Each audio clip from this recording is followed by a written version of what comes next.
Now, as the president is slated to make his big announcement tomorrow night, I have two broad thoughts, and I'm going to ask someone who knows much better than me. Number one, don't count Trump out. I would bet he remains the Republican candidate in 2024, and I would bet that it's not even close. But I'm not convinced he will even make his formal announcement tomorrow.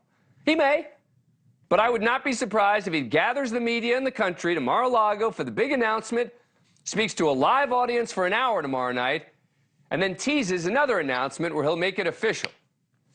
Joining us now is Marc Lotter. He's the former special assistant to President Trump and former press secretary to Vice President Pence. He was also the former director of strategic communications for Trump-Pence 2020. Thanks very much for coming on the program. Appreciate it. So I got to ask you the first question. Do you think he's actually going to announce tomorrow night? Well, I haven't seen the speech, but all indications are, and a lot of the folks that are still very close to him say he's going to announce tomorrow night. So I think all indications are that he will likely officially throw his hat back into the ring. All right, and we will be watching for certain. Now, many Republicans seem, irked at the midterm results, and in particular about his comments directed at Ron DeSantis. And you saw that poll that we mentioned there of now and again, a YouGov poll on a particular day is not dispositive, right? But it does seem to show that there are a lot of Republicans today who seem irritated at Donald Trump. Do you agree with that? And if you do or don't, do you think it sticks? I think you're right. I think there are a lot of folks who questioned, those comments and everything. But as we've seen, and you pointed out in your intro, time and time again, as the moment passes, he gets actually stronger, and he turns these kinds of critiques into a source of strength for him. And so, I've said this, I don't know who will run or who else will run in 2024, but if you want, to use a sports analogy, if you want to be the champ, you've got to beat the champ. He's still the 800-pound gorilla in the primary. You expect DeSantis to run? Yeah, I'm not exactly sure if he will or not. Obviously, the numbers are right there. I think there's a lot of momentum behind him. A couple of things that I would note.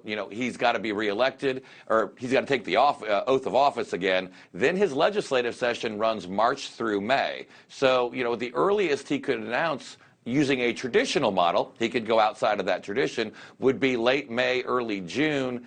That's a long time from now. That's 8 months. You're going to have not only probably Donald Trump in the race, but a number of other people. Will that shift the momentum?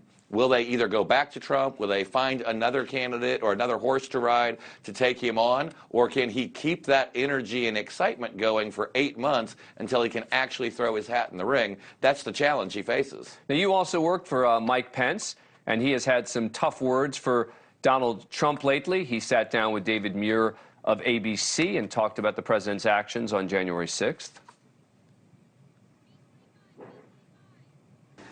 2:24 p.m., the president tweets, Mike Pence didn't have the courage to do what should have been done. It angered me. But I turned to my daughter, who was standing nearby, and I said, it doesn't take courage to break the law. It takes courage to uphold the law. I mean, the president's words were reckless. It was clear he decided to be part of the problem. Again, does this hurt Donald Trump at all, or does this just go in one ear and out the other of the GOP? Yeah, I think this next election is going to be about the future and not about relitigating the past. And obviously, when you listen to the former vice president, whether he's giving speeches, when he's traveling, and in these interviews, you're going to hear him talk probably 90% about the great things that they accomplished working together. And he's been very clear that there were a lot of great successes. They disagree and will never see eye to eye on this one issue with January 6th and how the election turned out. But the great work, A, it was there, and B, we can get it back if we start running on a policy or a campaign that looks to that future. And so I think you will have a number of folks who are going to step up. They'll throw their names into the ring and see if they can catch fire, and then obviously to see if they can take on Donald Trump. And real quick, I'm out of time. Pence, do you think he's one of them, right?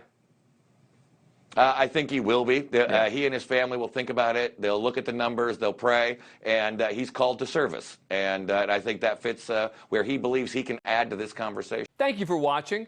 Go to newsnationnow.com to find News Nation on your cable provider. And don't forget to click the red subscribe button below to get more of News Nation's fact-driven, unbiased coverage.